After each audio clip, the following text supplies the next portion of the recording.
যাদেরকে বাংলাদেশের স্বাধীনতা সার্বভৌমত্ব রক্ষায় ভ্যানগার্ড মনে করি।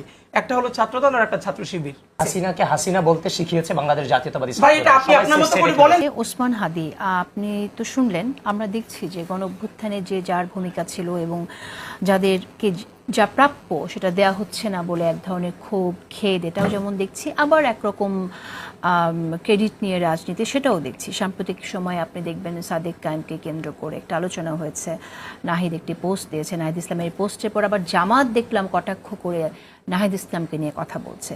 তো আপনি আসলে আপনার কাছে জানতে চাই যে গণঅভ্যুত্থানের এই যে ক্রেডিটের যে রাজনীতিটা থেকে আসলে কে কি ফায়দা নিতে চায়, মানে আপনি কিভাবে দেখছেন? প্রথম হলো আপা, আমি আপনাকে বলি খোলামেলা, মানে আমি ভাইদের আলাপ শুনলাম এবং আমার কাছে খুব ক্লান্তিকর লাগতেছে। কি হচ্ছে ক্লান্তিকর লাগতেছে?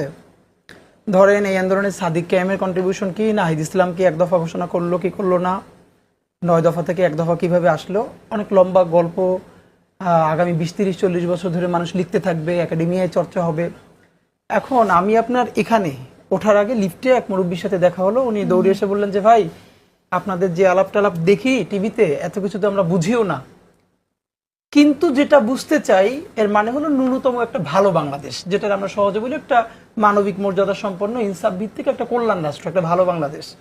এখন মুশকিলটা হলো আজকে 1 বছর পরে আমাদের যেই তর্ক ভীষণভাবে করা দরকার ছিল, সেই তর্কটা কি আপনি নিশ্চয়ই কনসাসলি না, কিন্তু আমরা মিডিয়া থেকে শুরু করে সবাইকে ইচ্ছা করেই ওই তর্ক যাতে সামনে না আসে এই জন্য পিছনের এই আলাপ করছি কিনা। আজকে আলাপ করবার কথা ছিল নাহিদ ইসলাম জীবনে এত ঝুঁকি নিলেন, 1 বছরে নাহিদ ইসলামরা সেই ইনসাফের নতুন বাংলাদেশ বিনির্মাণে কি কি নতুন করতে পারলেন। বিএনপি